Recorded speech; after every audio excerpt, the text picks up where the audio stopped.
Coming up, I go through the war zone, that is the DFW Airport employee lots and roads. I go to a restaurant that has a menu, but it's a buffet, so why do they even have a menu? And I eat some insanely spicy Indian food in Tokyo Narita. But first, let's go back to Darren driving to the airport to start the trip. Yeah, I'm also Darren. And good morning. It is Sunday, May 4th. May the 4th be with you. 9:28 a.m. My sign-in time today is 10:45 a.m. I live 10 miles from the airport. I'm always early. Hello, my name is Darren. I'm a dad. I'm an airline pilot. I am a husband of a scientist.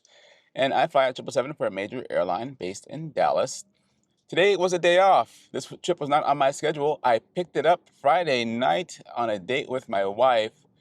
It is a trip to Tokyo Narita. Now, people call it Tokyo Narita. To Narita, Japan, several miles from the actual city of Tokyo. 3-day trip. I am the first relief pilot. There are two on board because it's a long trip.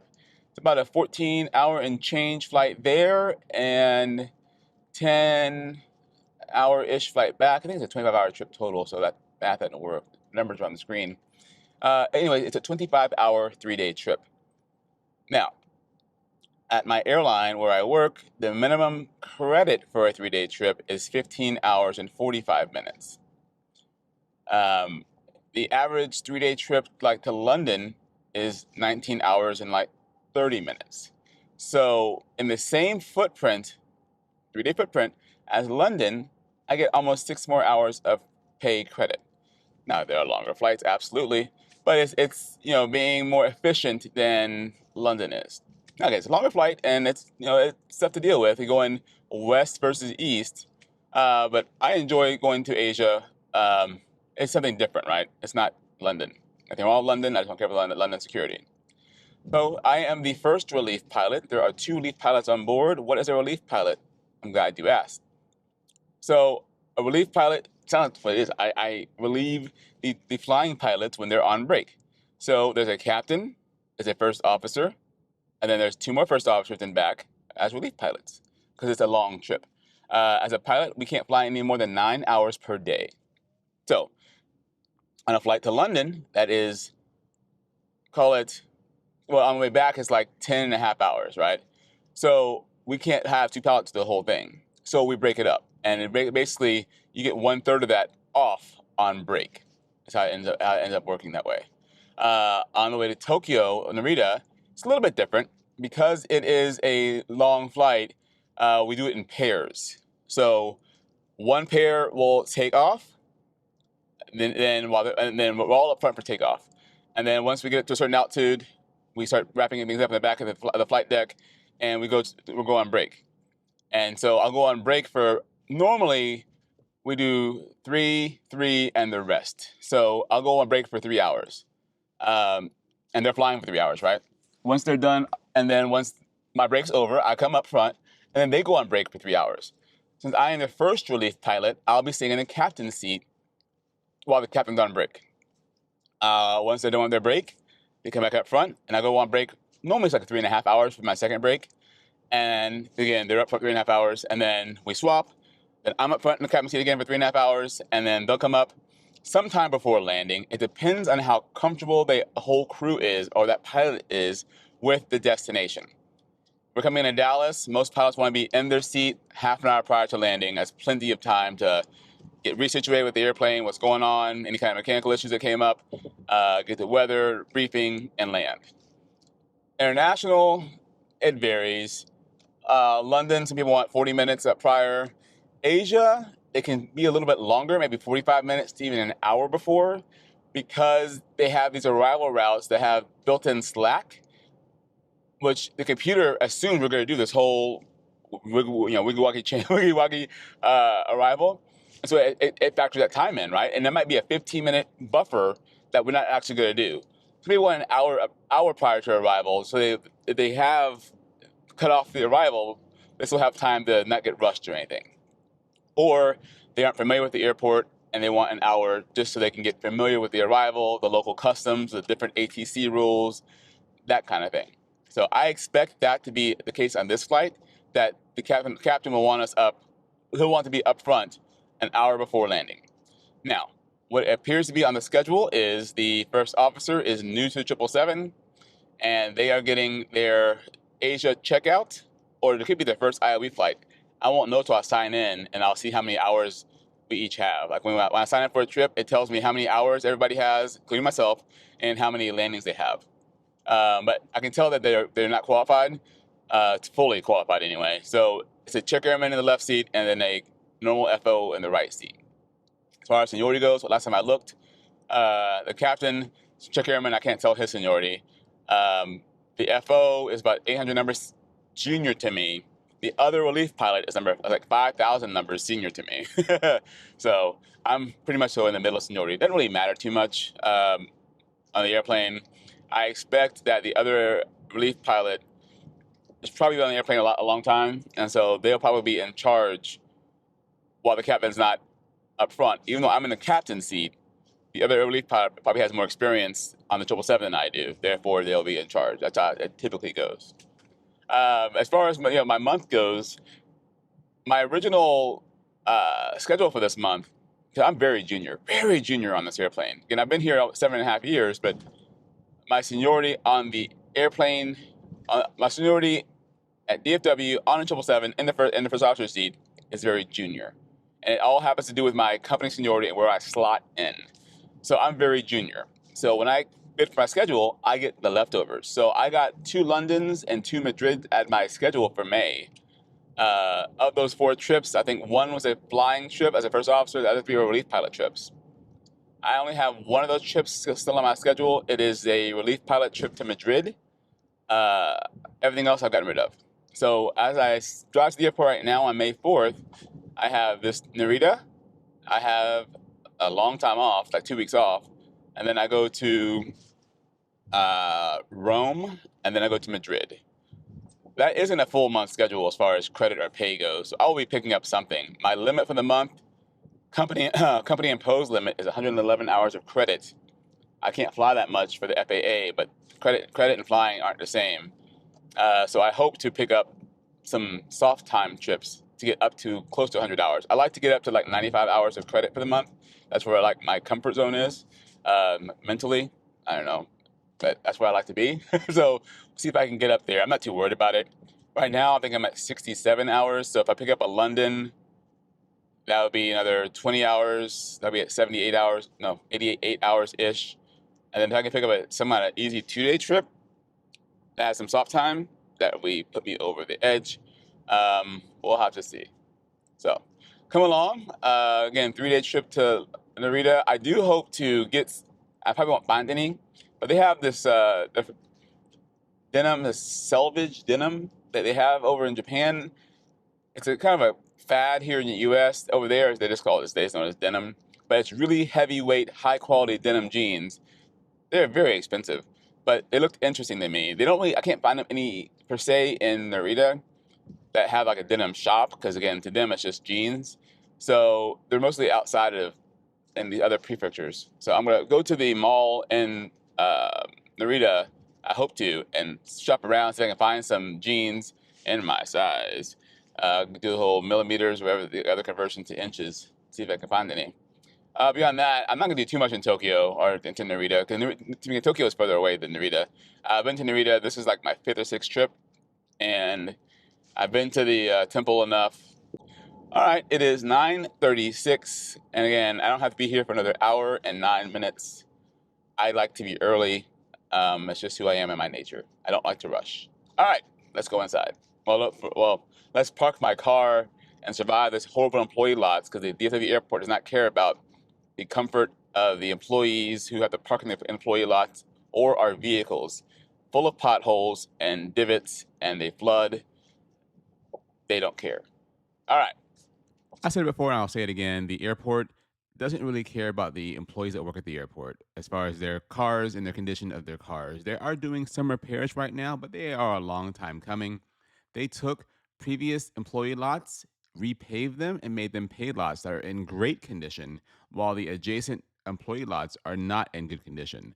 They're making repairs now, but look at me now, bouncing left and right. Not exaggerating. This is a very softly sprung family car. I bounce around like crazy. The buses are not much better condition, nor are the way the drivers are told or supervised of their driving skills. Anyways, get to Terminal D. I always go into the same entrance and exit right by international arrivals. And it varies. Sometimes it's really busy down here. Sometimes it's not very busy. Today, it's pretty busy with lots of limo drivers and family members meeting their loved ones. Now, I go up the escalator and I go to KCM. Again, if you arrive in Terminal D, the checkpoints, the long line can vary. Today, there's no lines at all, and I got through KCM unscathed. I picked up my phone to report for duty for my trip. Again, it's all done via phone. When I first started many years ago, it was via computer at the terminal. Now it's via phone and GPS. Very, very nice. But again, I'm a bit early. I got to the gate area and no gate agent. So I'm like, well, I'm early. I'll wait. And I always wait away from the gate area because I don't want to answer questions from passengers because I can't answer very many questions at all because I'm only a pilot. But it's a nice waiting area anyway. Eventually, the gate agent did come down, and I went down the jet bridge to the 777-200. Captain and new FO did the outside, so I just made the beds for the crew breaks. And this is my legroom as the center pilot. You can see I have pretty good legroom here. The seat goes forward and aft, up and down. The other seat does not. The other seat is just fixed in place and nowhere near as much padding. But I'm in the back of the flight deck and we put out fires, right? Anything going on with the departure that's not necessarily navigation or super important, we handle it as the relief pilots. Once ready to go, we launch and head towards Narita. Now, my seat is perfectly positioned to see everything. I see the big picture. And it's critical for me to pay extra attention to what the captain and FO are doing during the taxi because it's a busy time between the gate and the runway. Of course, the captain is navigating this giant machine, and the first officer often is dealing with the final weight and balance and the performance of the aircraft, in addition to talking to air traffic control. So I'm able to watch everything from my seat, and every now and then I get to intervene and say, hey, it's a left turn here, a right turn here, or whatever whatever is necessary. On this particular day, we're doing the Hudad 2 on-nav departure to the west and heading south. The second fix is YAML. We have to cross it at no fashion 240 knots and above 5,000 feet. Now, how do we know if we can make that crossing restriction or not? Well, we use computers, of course. On the Boeing 777 specifically, we can go into the MCDU and go onto the fixed page, put an altitude in for predictive ETA altitude, 5,000 feet in this case. If it's a green circle on our ND, our navigational display, where it thinks we'll reach 5,000 feet. Now, in this case, it is past the YAML intersection, so we can't comply. But that's not the full story. It's based on what climb power setting we are using. Of course, how heavy we are and all the temperature outside, but right now it's climb 1. If I go to full climb, it's right on top of YAML. Now, this is a prediction, and so most captains will not accept this and say, "Tell ATC we can't comply. We'll need to get a heading instead." So they'll give us a heading, and then we'll get a heading and to rejoin the departure. But this is how we can predict on the 777 whether or not we can make a certain restriction on takeoff. It's all based on your climb power setting, not your takeoff power setting, and of course the conditions outside. I did have 2 nice long breaks. On one of the breaks, I had my meal. It's probably my first break. Had my meal in flight. Again, it was a nice fish meal. Watched some 30 Rock, and again, we get 2 business class seats because there are no other seats for us to sit in besides our beds on the 200. The 300 has a whole loft area, but that's for another video. Now, pushing top of descent, we're going to verify the arrival that we were assigned matches what's in the box and what's on the actual chart. We're doing the Supac Golf arrival into Narita today. So I go to plan mode, go to a 10-mile scale, I'll go to legs page, and I can use the step button now on the bottom right-hand side to step through the arrival. Supac is there, and then I'm going to AA657, and then Regza should be at 8,000 feet. That matches. But I get to Vogue, and Vogue does not have a speed of 210 there in the box. It is on the chart. So I put 210 and 8,000, and you need a speed and altitude. So there you go. And then I'm going to step through everything else. I'm going to go next to AA658. Then it goes up to AA659.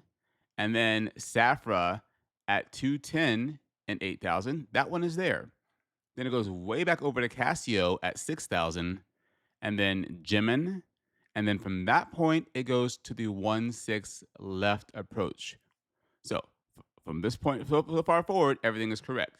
It's very common to go Supac direct to Casio sometimes, but we have to make sure everything is correct in the box and on the chart before we actually begin the actual arrival procedure. In this example by myself, but in the real plane, I would never touch that execute button without telling the other pilot what I'm doing. The execute button in my head is a confirm button. So the other pilot has to agree what I'm doing and putting in the box. Because I just put something in there and I do it incorrectly, and they've already verified it. They're like, wait, what's this plane doing now? So we always talk back and forth. Hey, I'm adding this or I'm deleting this. Same for altitudes, for any kind of waypoints. The execute button is a confirm button that we both must agree.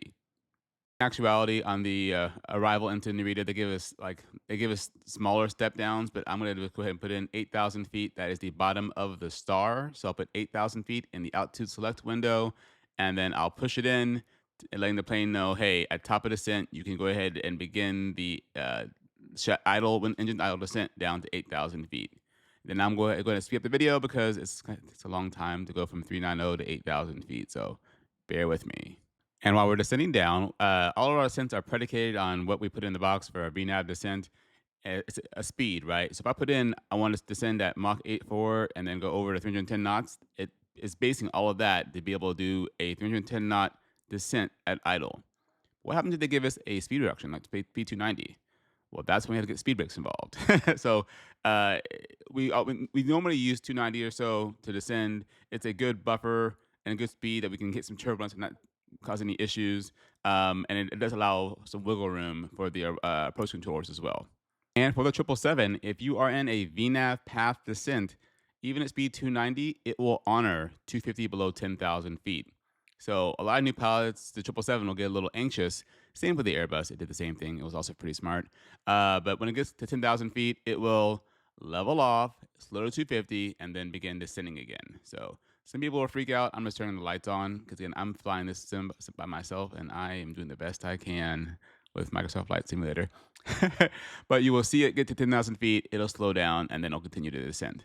Now, in all of my times going to Narita, I've gone around this little pattern here, this left turn, then a right turn, then a right turn. I think twice, many times, if they aren't very busy, they will shorten the arrival. And so I'm going to have it go down a little bit and turn, then I'm going to go straight to Casio. I tried making it go to a fix and then Casio, and I was trying to do a hold and turnaround point, you'll see. So I'm just going to go straight to Casio here once we turn left after the next fix. But by this point, both pilots, the captain and FO, are back in their seats. Me being the relief pilot, I've been in my seat for quite a while. As a relief pilot, I'm wrapping up any last-minute maintenance write-ups and the logbook. If there's any kind of last-minute wheelchairs we need or passenger assistance, I'm calling operations, letting them know, hey, we need 5 more wheelchairs, or we're going to have a passenger who needs assistance off the airplane, whatever it is. The relief pilots are kind of the communications people outside the airplane and not dealing with air traffic control. Again, we've all been up for a long time, and we're all ready to be in Narita. And again, there's lots of focus, and we're all watching each other, keeping each other's backs, so to speak. That's one of the big advantages of having a multi-pilot crew, extra eyeballs on what's going on for situational awareness, especially in a foreign country. Because right now it is the afternoon in Narita. It's early morning in Dallas, so our bodies are like, why are we awake right now? Why are we trying to function? But you can see the plane is leveling off at 10,000 feet to slow to below 250, and then they'll begin descending again. I'm going to go ahead and fast forward to the point right before I begin the approach, just to save time. And during this portion here, I'm going to keep descending down, and I'm going ahead and give myself a direct to Casio. And at some point, I'll slow to 210 knots. That happens to be my up bug. That is my slowest speed I can fly clean. We want to fly clean wherever we can. It saves fuel, noise, and all that other fun stuff. So nice clean speed, 210 knots. Once I begin slowing below that, I had to put my flaps out first before I slow. It is bad technique. If they give me a speed of 190 right now, even though that's well above the VLS, the amber line you can see right below 180 knots, even though that's above VLS, it is bad technique and a bad idea. We never go below what we can actually do. So once I get my flaps 1, you'll see a 1 appear. That is the slowest I can go with flaps 1, then flaps 5, and so on. It's something to get used to on this airplane. It's very easy to get caught into, slow to 190 and move the speed bug back to 190. No, you need to put the flaps out first and then speed 190. I'm going to talk to you the rest of the approach here. Right now, we are approaching the March intersection. That's mandatory 3,000 feet and no faster than 185 knots. They want to make sure you don't overshoot your turn. It's a pretty tight turn to turn all the way back around to land on runway 16 left. So again, I'm getting dirty. Flaps 15. And I'm still on 180. That gives me a good buffer, right? Below the 185. And you can see my flaps 15 speed little green icon is right around 170. So I have plenty of buffer above my min speed at flaps 15. But we're beginning the turn, and we're going to hold 3,000 feet all the way around until we get to Signy, and that is the glide slope intercept, and that's where we'll actually begin descending from this approach. You're pretty high, compared to the United States as far as where you intercept the glide slope in Narita. But you can see the runway is up ahead, and then this is just how it looks in real life. A little hazy, getting dirty, getting flaps 15, and now soon I will then put my gear down and then continuing to configure my aircraft. It will be landing flaps 30 today, and if 777-200 or 300, you can land flaps 25 or flaps 30. They're both acceptable. If it's really windy outside, many people use flaps 25 over flaps 30, and there you could tell the difference between the two. It's a pretty big difference, especially in the 300. Again, slowing more, 160 knots, gear down, still at flaps 15. You can go up to flaps 20 with the gear up. Below, if you go flaps 25 with the gear up, you get a warning configuration. I was going to have this do a auto land, but it got off-centered, so I had to do a last-minute autopilot disconnect. You'll see here in a second. But much like the Airbus, the 777, it is fly-by-wire. You need much less movement of the flight controls on final. Ignore that checklist incomplete. I didn't do the checklist because I'm flying by myself. So I see right here, it's not going to line up correctly, so I go ahead and turn the autopilot off the wrong way and just land the plane. I went ahead and slowed it back down to normal speed. A little bit high now. Again, the autopilot was doing some wonky stuff. It wasn't quite lined up. So I'm like, this does not look right. So here we go. Cancel the alarm. And I just want to get it on the ground. In real life, this would probably be a go around. I'd be landing out. It would be a go around. I'd be landing outside the touchdown zone. That last set of white rectangles, that's the touchdown zone. I might have barely been legal, but it wouldn't be worth it. Now, I still have plenty of runway distance. I'm landing flaps 30, auto brake 2, and most of us will taxi down to the end of the runway on the runway. So we're going to keep a pretty good speed using this auto brakes and idle reverse, which I did not engage because it's flight sim 2024 and it's weird to configure. But between 80 and 60 knots, most times 60 knots, the captain will take control of the aircraft and clear the runway. Again, on this particular flight, the captain did the landing, so he took control of the plane he's flying anyway.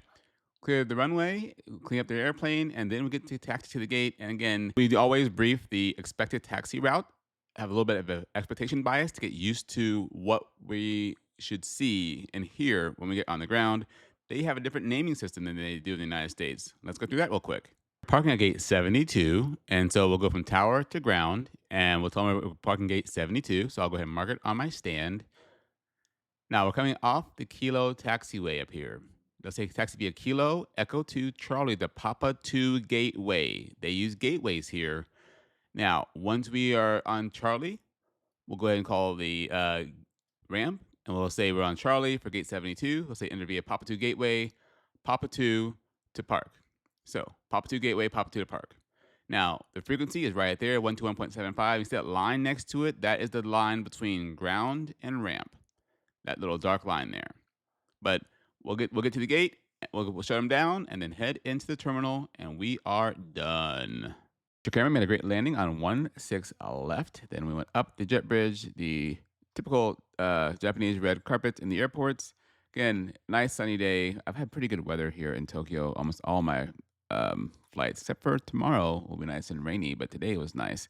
Love the airport. Very quiet, very clean, very proper airport. I can't stress that enough. Off to the hotel for the debrief. So, Tokyo. Quite the drive to get here. Not drive, quite the flight to get here.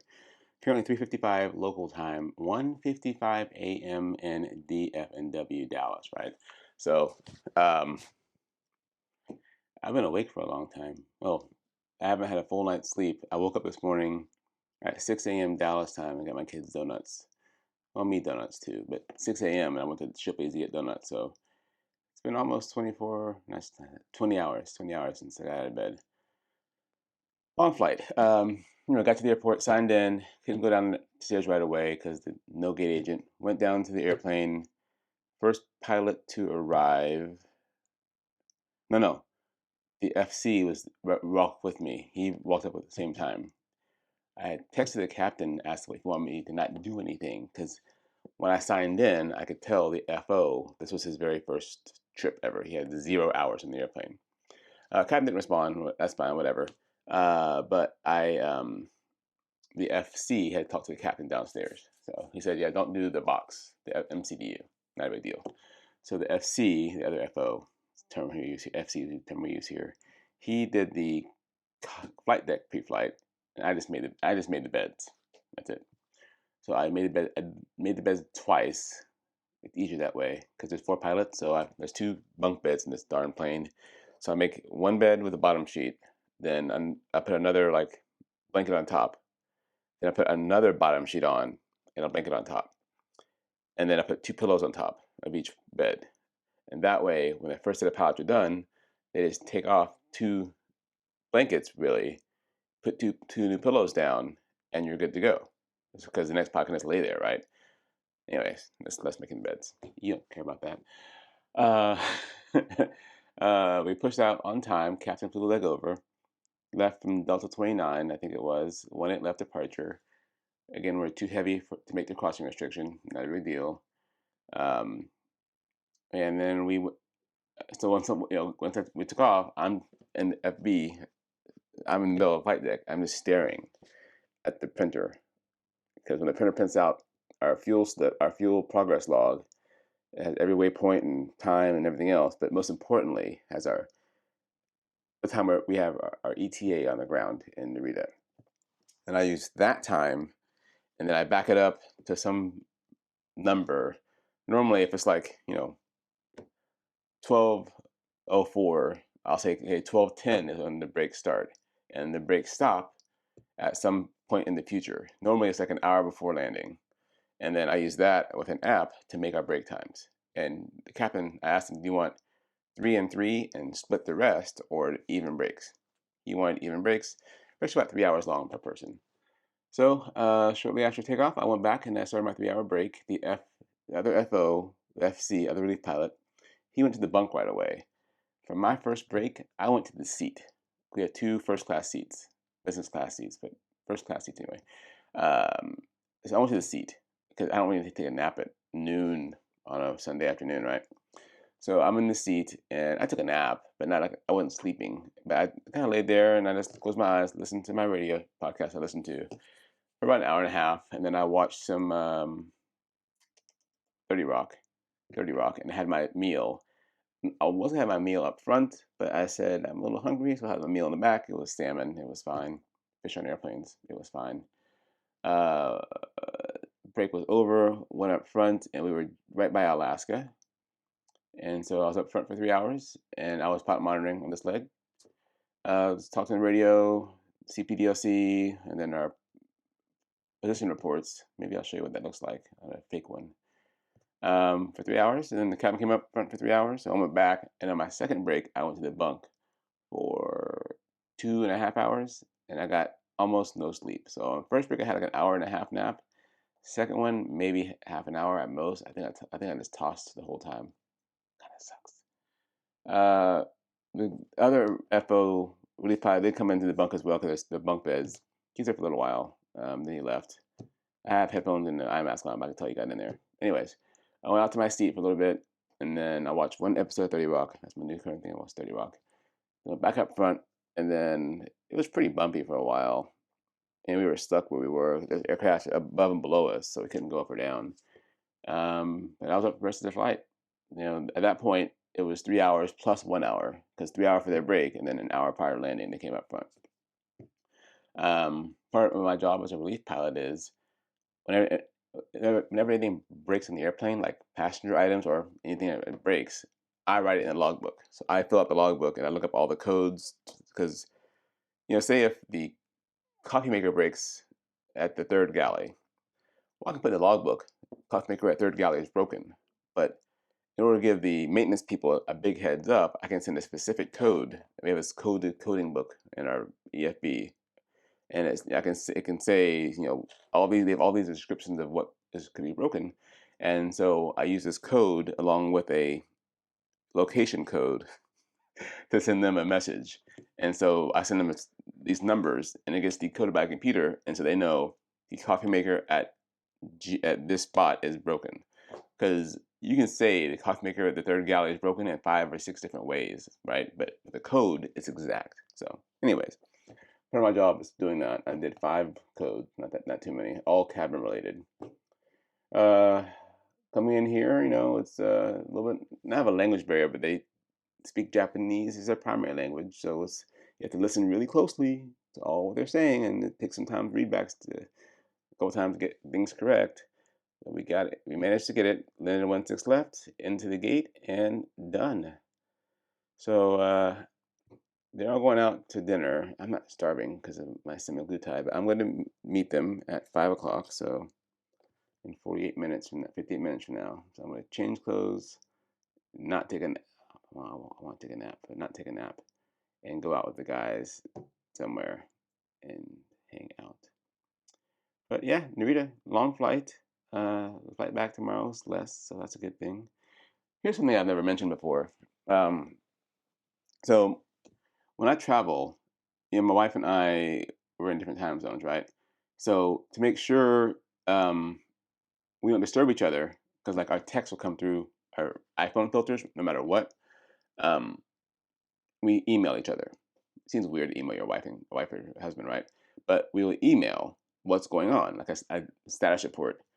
And we've learned to do it the correct way. So I'll show you what she wrote. I don't want to put everything, but she wrote, "Our day, not bad, just sending an email instead of text."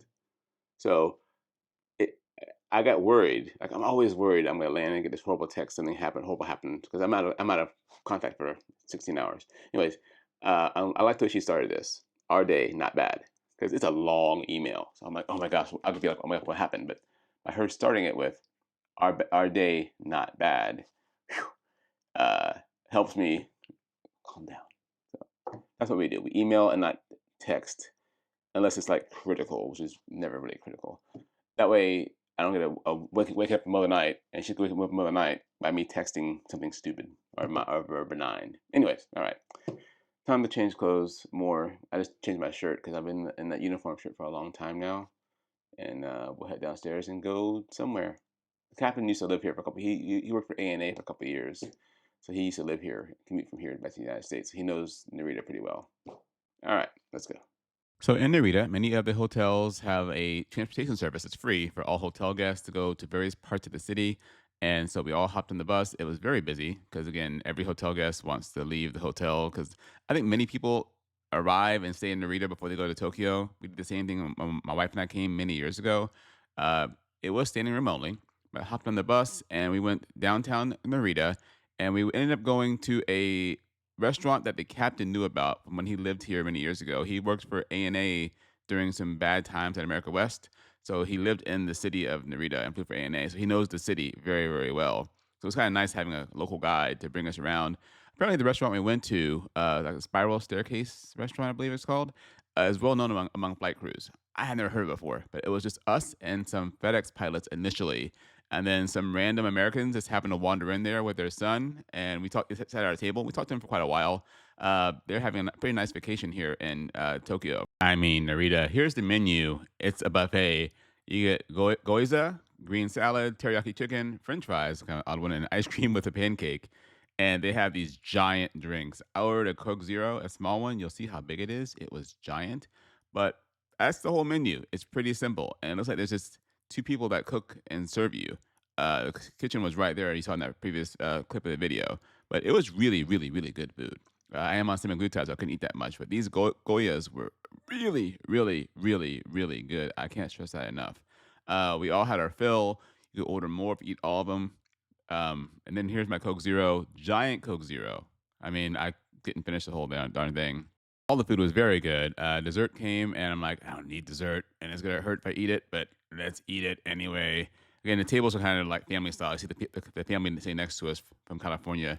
But pancake with ice cream, and it had they had like six kind of toppings you could put on there. I put on some various toppings, enjoyed my dessert, and then we were to head back to the hotel. And again, we've all been up for a long time, and there was a bus service, but the bus would come kind of a bit later than we wanted to, so we took a cab instead. And that is everything in Japan. Extremely clean cab, very nice taxi driver. There's plenty of room for us four big Americans in this cab. Head back to the cab, and now for the post dinner debrief. All right, so good night going to dinner with the crew. It's currently 7:14 p.m. here, 5:14 a.m. in DFW. So my wife is getting out of bed now to go to work. So I'll probably call her in a little bit and say good morning as I say good night. Interesting restaurant. Again, the captain used to live here for a couple of years. He was America West for a while. They had some issues going on, so he left America West to come fly for ANA for a couple of years. So he lived in Narita. So he's very familiar with the area. I would never have found this restaurant otherwise. Pretty much a hole in the wall, right? But very good food. So we went up there, and it's just like three tables, big table, just three, four big tables, and there were some FedEx pilots eating behind us. Six or eight of them, and then us, and then some other Americans just happened to randomly they came here today, Tokyo and Narita, and found this restaurant by chance. And it's a very interesting all-you-can-eat place. Show you the menu on the screen here. Basically, they serve us a giant salad, and then giant set of goyas, dumplings, and then small thing of French fries, which is fine. Then a big thing of chicken, and then ice cream with pancake for dessert. Pretty good meal. I had a Coke Zero. Captain got the meal for us. That was nice saving money. We took the bus from the hotel to get there, and then the bus coming back wasn't leaving for 9 more minutes from now. We hopped in a cab, $16. I got the cab because he got dinner, so that seems fair. But it's 7:16 now, and I'm freaking exhausted. But I'm gonna stay awake for at least another half an hour so my wife can call my wife and talk to her for a bit when she gets ready for work, and go to bed, and then we'll see how long I sleep. It was nice going out with the crew again. I told myself I'd do it more this year, so maybe I'll do it more from here on out. Okay, it continues. And the next morning, it was raining in Narita. So I didn't do my walk I would normally do to this Aeon Mall. Again, there's lots of buses from here from various hotels. So I'm just double checking the van times when I can for the my return trip back to the hotel. Then I head into the mall. The Aeon Mall is a very nice mall. Lots of stores, many of them I've never heard of before. Um, Many of the employees speak English, and lots of signs are in English. And again, as an American or an English speaking person, we're really spoiled by how many signs are in English all around the world. Uh, I get it, but it's kind of annoying. I would almost feel better if they were in Japanese, forcing me to learn something versus just seeing the word entrance golf. Okay, well, I know I came in, it is what it is. But I walked around the mall. I did look for the jeans, couldn't find any particular type of jean. But again, I looked at random stores. I did pass an eyeglass store, and I was so tempted. I'm like, I could always buy more glasses, but my wife would kill me even though I did order glasses and they're coming soon. Should I? I shouldn't. But I did go to the food court. Again, I'm a creature of habit. If I go somewhere new and I find a restaurant that's good, I will eat there every time as long as I didn't get sick and it tasted good, right? So I went to my normal food court place, but All right, true test of my microphone in this very loud mall.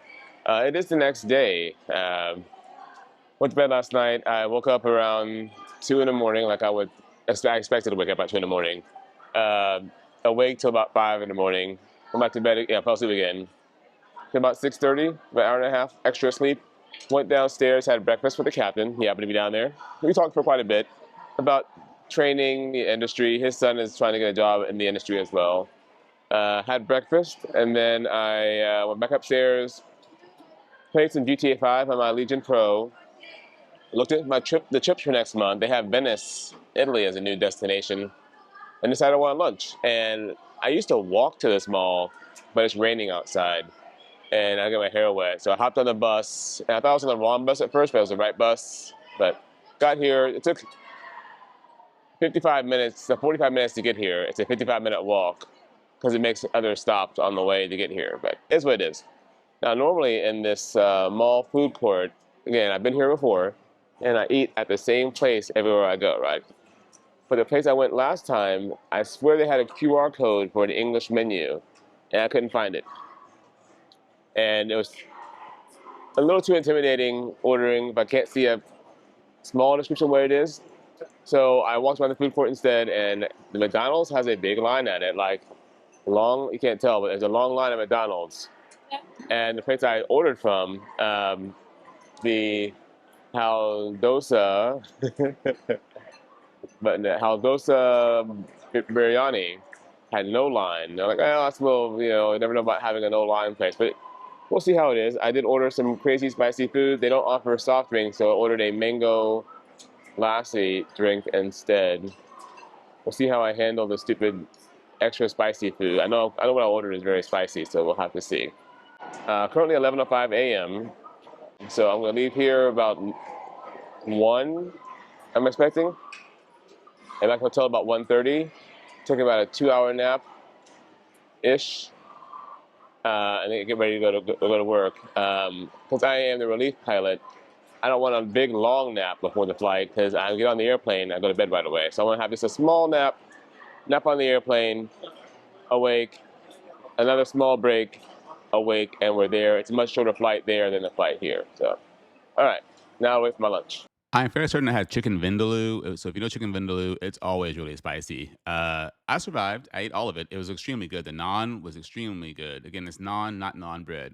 Because you say naan bread, you're saying bread. Little cup of water was not enough.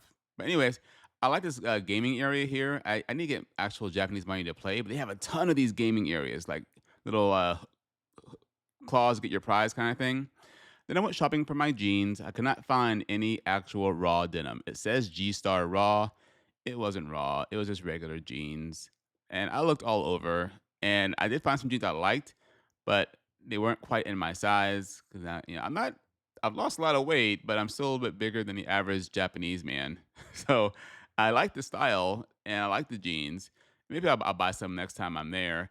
I did go in another store. This is like a Walmart, Target kind of place. This was the wrong place to shop for jeans. But again, I'm getting my steps in. I'm just exploring. But it wasn't too much longer before it was time for me to head out the door and go back to my hotel. Again, I like to walk 2, 3, 4, 5 miles a day sometimes to get nice and tired and close my rings. Today, I couldn't walk as much as I wanted to because it was raining. And yeah, I have no hair, but I don't like walking in the rain and carrying an umbrella. It's just extra stuff to carry. So back on the bus to the hotel and a quick chat before I head to bed for the afternoon. And it is 1:08 p.m. Exhausted. Time to shower, pack up the room, and go to bed before the van time. All right. Okay, it is 2:21 in Dallas, 4:20 local time. Had a good nap. I had a solid, really did have 2 hours of full sleep and nap before the flight. Plane made it on time. That's a good thing. And it's still raining outside. So I guess we could play rock, paper, scissors for which FO gets to go do the walk around. I carry an umbrella, then better me either way. Yeah, good overnight. Didn't find any jeans. That's unfortunate. I kind of knew it. 'Cause I did some googling before I came here, and I couldn't find any of those types of jeans here in Narita. I'll probably have to fly back to Tokyo and then make it an adventure, or I can go up to Seattle apparently and get them from there or order them online. We'll see. It's something that's interesting. Uh, Something anyway. There is another trip like this open on Wednesday. It's in what's called sick pending, meaning the current pilot has called in sick, and if they don't clear sick by 7 a.m. on Tuesday, U.S. time, it goes into open time to be assigned to anyone. I thought about doing it back to back, but my wife says she has something going on Thursday night that she needs me home for, and I always check in with her before I pick up any trip or change my schedule at all. Which is I should be home anyway. Doing back to back trips, I've thought about it. People do it often. That's a lot, so no, probably not gonna do it. not of now, not as of now anyway. But room is packed up almost, waiting for my Apple Watch to charge. My Apple Watch Ultra, almost 2 years old. It was charging during my nap, and it stopped at 68%. And I think it was the adaptive charging crap that messes me up every now and then that was going on because it was should have been full in 2 hours. I turned off my sleep and my do not disturb settings, and now it's charging up full. So it's annoying app. I get why they do it, but it's also annoying at the same time. All right, let's finish packing up and head downstairs. It continues. Now everyone got back on the bus on time, headed to Terminal 2. And again, I love this terminal. It's very modern. It's old, but they really modernized it. I love that board up there for the departures. It's classic. Security is very organized. Thankfully, my bag did not get pushed to the side for extra inspection. We were here a few minutes early, so I headed way down to the edge of the end of the terminal to buy some snacks for my wife and kids. I want to show the other FO about chocolate they can buy as well. So you see the airplane down there, but I'm going all the way to the end, and I bought these cookies that were absolutely amazing. They were not cheap, but it is just the right amount of sweetness, crisp, marshmallow and caramel inside. I loved it. Head over to the gate, and at the gate area is one of the smallest elevators I could ever imagine. An old terminal where you didn't used to have these rolling suitcases so people could walk down the stairs that are behind me. This elevator can hold 4 Japanese people or maybe 2 Americans. So I get in this little bitty elevator to go downstairs to the gate area, uh, head toward the airplane. And again, it is late afternoon and it's daylight right now. But when we leave, by the time we leave, it'll be dark. It's kind of weird. So you see the nice dreary day in Tokyo, and it's still light outside. When we leave, it is super dark. We departed on my 3-4 left, and I went to this seat to take a break. Again, on the first one, I did sleep, and I did sleep in the chair this time. And again, I listen to music and podcasts and TV shows when I take a break. I just do. And this was on my second break. I'm also in the seat, and I watching some Linus Tech Tips and cleaning up. We get about a 10-minute heads up before the end of our break. So if my break ends at 4:55, I'll get a call at 3:45 saying, "Hey, 10-minute heads up." So that way I have time to clean up my area, get the seat ready for the next pilot, use the restroom, get my coffee, and get situated to go back up front and take my seat. But the crossing was great. Again, going back is much faster than going there, and it is daytime. So at least for my second break, it was daytime, and it helps stay awake that way as well. The FO made a spectacular landing on 36 left. Again, it was their very first landing, and they did a great job landing on 36 left. A little windy, it was nice and smooth. Cleared customs, went out the door and walked by the area while I walked into the airport and out to my car. And here is a debrief for the entire trip. Okay, another trip to Asia done. 4:24 p.m. We're supposed to have landed at 4:10. We landed early. As far as the getting back from the hotel to the airport, went downstairs. I did buy a Snickers and some carbon. They have carbonated oranges over there. There's no sugar in it. It's just carbonated orange juice, but carbonated orange juice before the flight. Because one thing is, we get a meal. I get 2 meals on the flight if I want 2 meals, but it doesn't come for like an hour ish after takeoff, and so that's like 3.5, 4 hours from van time sometimes. So that's a long time, right? So many people will get some kind of snack, something in your stomach, in case there's delays, and so you have something to eat, right? So I put that in my stomach and head to the airport. I love the terminal there, and I love the giant kind of retro but still modern sign with all the departures. Security was not an issue. They're very nice and organized there. Cleared customs right away. And then the other relief pilot didn't know about the Royce chocolate they have there. The very nice, fancy chocolate they have there. So him and I walked down to the end of the terminal we're in, and I showed him the Royce chocolate. I did buy some chocolate. I didn't buy the refrigerated stuff because my wife has a lot of chocolate already from my travels that she hasn't eaten of it yet. So I did buy some chocolate.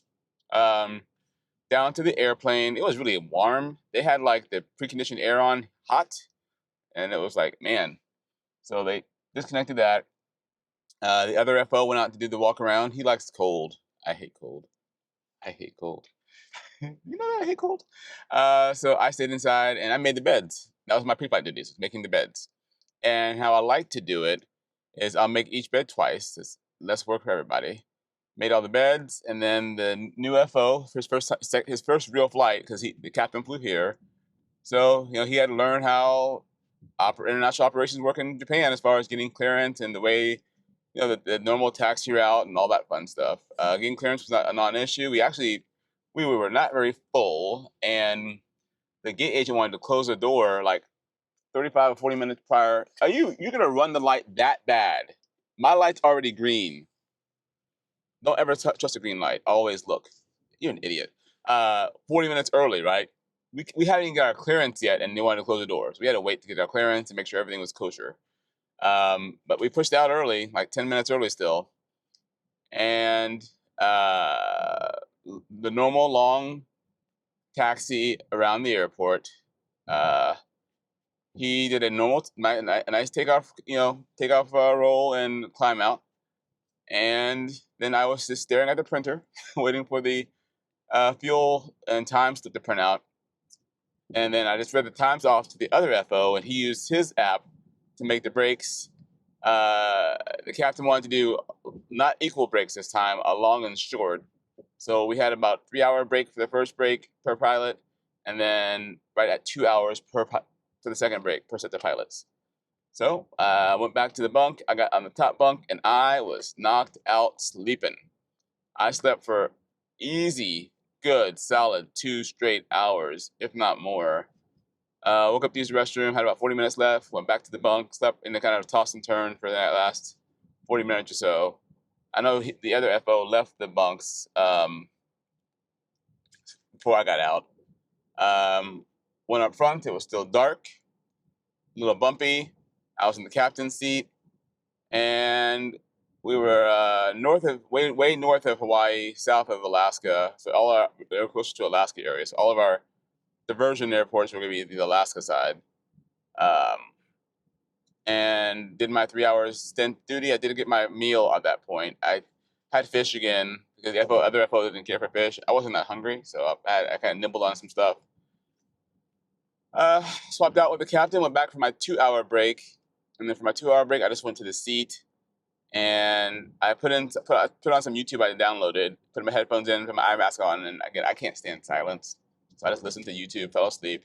Slept for about an hour, woke up and grabbed some snacks from the snack bar area, watched some more YouTube, and then back up front for the rest of the flight.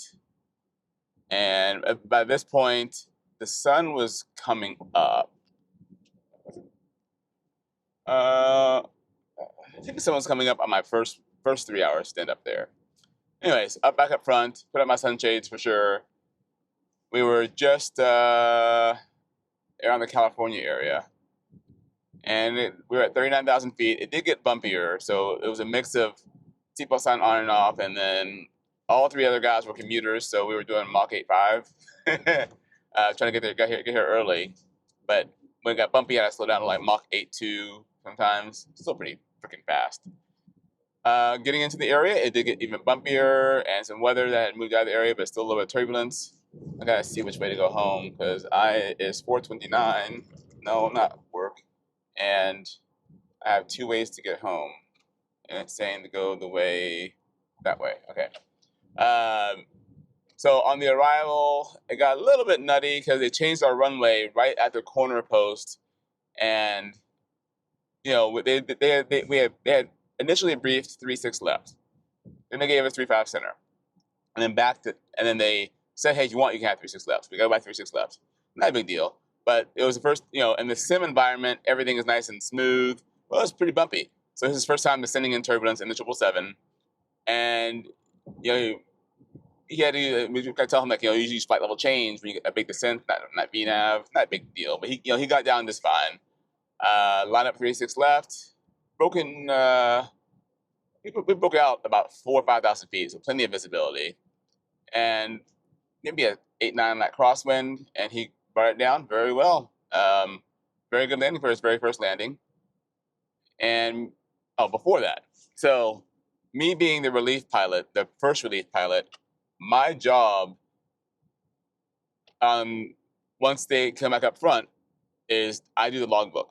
Same thing that's broken on the airplane. I think I mentioned this already on the other. Anyway, so I had to fill out the logbook or bounce around in the damn turbulence. That was fun. It was all minor things. There's a bunch of cabin items that didn't work right. Headsets stuck behind seats, lights stopped working, broken headset jacks. That's a kind of thing. So I'm like an office worker. I'm in the back, filling all that stuff out. Anyways, landed, and then also as a relief pilot in the middle, I call the ramp when we land to let them know we're on the ground, to check on our spot and check on the gate. So I called ramp and gate was open, so got a good spot, and then I kind of passed the word on to them, hey, gate's open, good spot. It's less stuff he has to worry about as the FO. And a 2-pilot crew on an Airbus, it's all on the FO, but 2-pilot crew, we really divide duties up quite a bit. Got to the gate, and the other relief pilot said, peace out. He had a quick flight to catch at 4:30. And then I'm like, so I tidied up the back of the flight deck, make sure everything was all set for the next flight. And I headed out and said goodbye to the captain and FO, cleared customs, went out on the crazy employee bus, and headed home. And I'm off for a while in theory. My next trip is to Rome. I have Rome and Madrid left for the month. If I just do those 2 trips, I think I'm at like 80-ish hours for the month. I'm not quite sure. I'll put it on the screen. But I do want to pick up one more trip. I think I'm at 7. No, I lied to you. I'm at 74 hours right now. So if I pick up one more trip, I'll be around 94 hours. If I pick up like a London, it's like 20 hours-ish. So I want to pick up a London. If not, I want Barcelona first. Barcelona. If I can't do Barcelona, I don't want to do 2 Romes this month. So Barcelona, and I would love to do another Asia trip. Barcelona or Asia. If I can't do any of those, then I'll just do a London trip. So, but feeling good. And we get home, and I get to go into dad mode right away. My oldest kid has a orchestra performance tonight, so I will not be driving. My wife will be driving because that's one of our rules. My own personal rule: after a red eye, I'm not allowed to drive the kids around, make any big financial decisions, or use any power tools. I feel good, but I know it's adrenaline, and when I get home, I'm going to start settling down pretty quickly. But I will send it over to Darren to wrap up the video. This is already a long video. I'm going to keep it short. So I did 6 minutes over block time. We had a 6-minute shorter layover that way, but it's fine. My total credit was 25 hours and 6 minutes. I was paid $76.43.95 at per diem of $227.92. My international pay was $125.06 at 401k contribution from the airline direct of $1299.47. Very good trip indeed. Now, when I got home, I wasn't quite done. I'm a dad, right? So I gave my kid some sweet potato Kit Kats. I told them they were purple. She liked them. I said they're sweet potato. She would never have eaten them. But you tell the kid they're purple, then they'll try them. Then I wasn't done. We had to go to my oldest. She had a band event at her junior high. She plays trombone right there. Again, long day, but being a dad, you're not done until the kids say you're done. Long video. Have a great day. And as always, thank you for stopping by.